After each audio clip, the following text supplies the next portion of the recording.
เมืองจันทบุรีนครหลวงจันทร์ได้จัดพิธีปาฐกถาวันสั่งตั้งพรรคประชาชนปฏิวัติลาวครบรอบ70 ปีและวันเสียองค์ะและเสียชีวิตเพื่อประเทศชาติครบรอบ79 ปี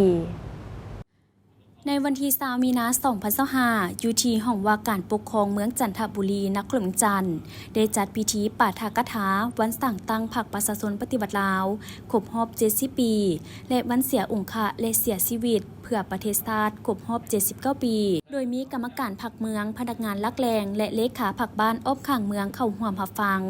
ในพิธีท่านดวงตาสุริวงศ์เจ้าเมืองจันทบุรีได้ปาฐกถาเหล่าคืนหมุนเสื้อวันสั่งตั้งพรรคประชาชนปฏิวัติลาวตลอดระยะ70 ปีผ่านมา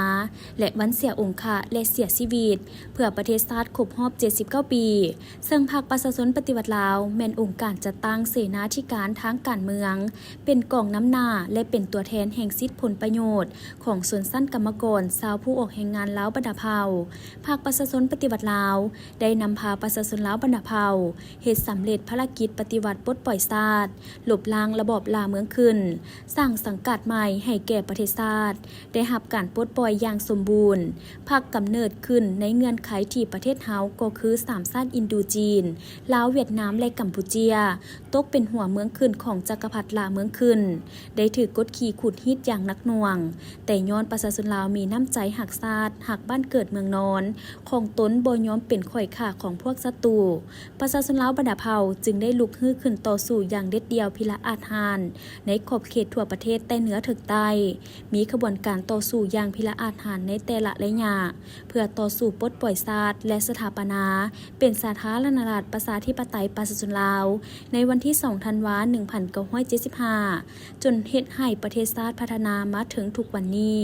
ก่อย้อนภายใต้การชี้นำนำพาอย่างสลัดส่องใสของพรรคประชาชนปฏิวัติลาวกองทัพประชาชนลาวจึงสามารถตีเอาชัยชนะจากพวกศัตรูได้อย่างสง่างามพร้อมกันนั้นยังได้เล่าคืนวันหนักหบเสียองค์ะและเสียสละชีวิตเพื่อประเทศชาติครบรอบ79 ปีโดยได้ยกให้เห็นสภาพการและการก้าวเกี่ยมการต่อสู้ต้านพวกลาเมืองขึ้นฝรั่งในบ้านหบป้องกันตัวเมืองท่าแขกที่เป็นการต่อสู้อย่างพิละอาจหาญของทหารและประชาชนอยู่เมืองท่าแขกเพื่อเป็นการศึกษาอบรมการเมืองแนวคิดให้พนักงานสมาชิกพรรคได้รับรู้เสื่อมซึมและกำแน่นอย่างลึกซึ้งเกี่ยวกับหมุนเสื้อผลงานการชี้นำนำพาของพรรคประชาชนปฏิบัติลาวในการนำพาปวงชนลาวทั้งชาติต่อสู้ต้านการหุกหานของพวกลาเมืองขึ้นแบบเก่าแบบใหม่และผลงานการนำพาปกปักรักษาและสร้างสาพัฒนาประเทศชาติในระยะผ่านมาสร้างกระบวนการฝุดฟื้นเพื่อคำนับสมเสยวันสั่งตั้งพรรคประชาชนปฏิบัติลาวครบรอบ70 ปีแนะใส่ให้ทุกคนรับรู้และเข้าใจต่อบั้นหบป้องกันตัวเมืองท่าแขกแม่นหนึ่งในบั้นหบต่อสู้ที่สำคัญที่สุดในลาวมันบ่เพียงแต่เป็นวันเขียดแค้นของประชาชนลาวต่อพวกลาเมืองขึ้นฝรั่งผู้หุกหานมันยังเป็นวันสามัคคีต่อสู้ด้วยเลือดเนื้อเป็นตายกันระหว่างสองชาติลาวเวียดนามไอ้น้องที่เป็นแวนแยงอันเลื่อมใสของน้ำใจสู่หบอย่างพิละอาจหาญบ่ยอมจำนน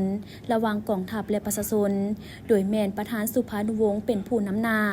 มันได้ฝังลึกลงในดวงใจของประชาชนลาวและเวียดนามที่หักชาติจนสั่วกาลนาน